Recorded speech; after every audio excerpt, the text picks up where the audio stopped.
Okay, my name is Elizabeth Ortega, and my speech is going to be on abortion. So I'm going to start with the quote. It says, I was too selfish to have a child before I was ready for one, and there's no shame in admitting that. Women should be selfish about our choices for as long as we have the privilege of being selfish. Selfishness in women isn't the great crime that people like to pretend it is. We are entitled as men to prioritize ourselves and our desires, and we are as capable as men of knowing what's best for us. Why is everyone so pathologically terrified of a selfish woman? The word is thrown around like an insult, as if the worst thing a woman could possibly do aside from being fat, having sex with whomever she pleases and whenever, swearing, having an abortion, drinking alcohol, standing up for herself, and being a working mother, is to decide that her life matters. Women are allowed to be selfish. It shouldn't be considered a privilege to be able to control our own bodies, nor should it be treated like a favor done to us by the state. It's a right by and at large has been stolen from us and used to keep us thralled to a paternalistic body that pretends to know what's best for us, but is really only interested in maintaining the order that has proved best for them. This is a quote from Clement Ford, Fight Like a Girl. This quote is saying that it shouldn't be a crazy idea for a woman to be selfish about her choices, and she shouldn't need to fight to break away from the chains given to her by society. By the end of the speech, I hope I have persuaded you that legalizing the right to an abortion and being pro-choice would benefit the people and economy. According to Medline Plus, an abortion is a procedure to end a pregnancy, which can be done through the use of medicine or surgery to remove the embryo or fetus and placenta from the uterus. This is done by licensed healthcare professionals. The first record of abortion taking place goes back as early as 1550 BCE.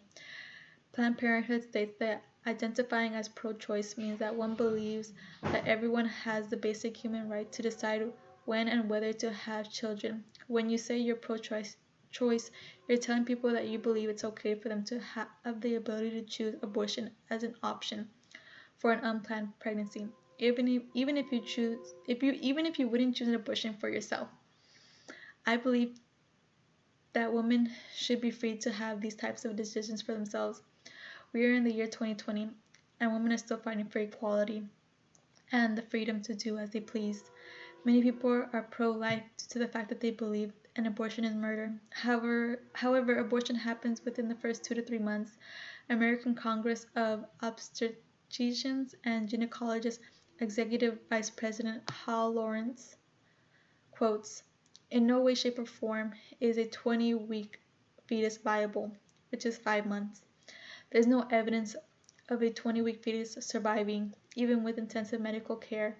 Pro-lifers also state that fetus is living, therefore it's still murder. However, aren't our tonsils living before being surgically removed? Are we murdering our tonsils too? Abortion that takes place after 5 months usually happens in extreme circumstances due to the mother's body going through a severe trauma or being unable to go through with the pregnancy without the mother's life being in danger. We are all different and we are all in different circumstances. A group of wealthy individuals cannot control all women based on their own beliefs and morals.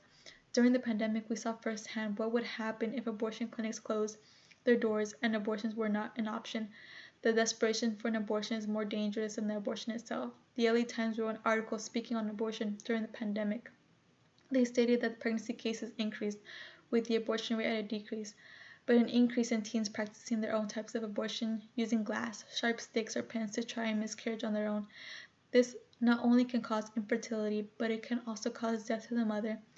The abortion that would have cost X amount of money has now doubled and may have also caused greater complications. Making abortion legal would minimize unnecessary complications. Abortion restrictions, though thought to be limiting the amount of abortion, would only target low-income women who are most likely looking for an abortion due to their economic standings, while a wealthier woman would not have a problem hopping on a plane and traveling to another state or country to have an abortion. Low-income women that have an abortion have shown to be able to go off to college and become successful. El Salvador, for example, has outlawed abortion since 1998. However, it's one of the Latin countries that has surpassed the U.S. abortion rate. Women face up to 2 to 3 years in jail for an abortion. In the video, What Happens If the U.S. Outlawed Abortion, it states a good method to try and decrease the rates of abortion is to give support for pregnant parents. This is seen in Europe, where families are given federal paid family planning programs. In France, mothers are given 16 weeks off, and in Germany, 3 years off. Given this support to pregnancies would actually help lower income women and would actually give them a sense that they can go through with their pregnancies without the fear of wondering where the next meal will come from.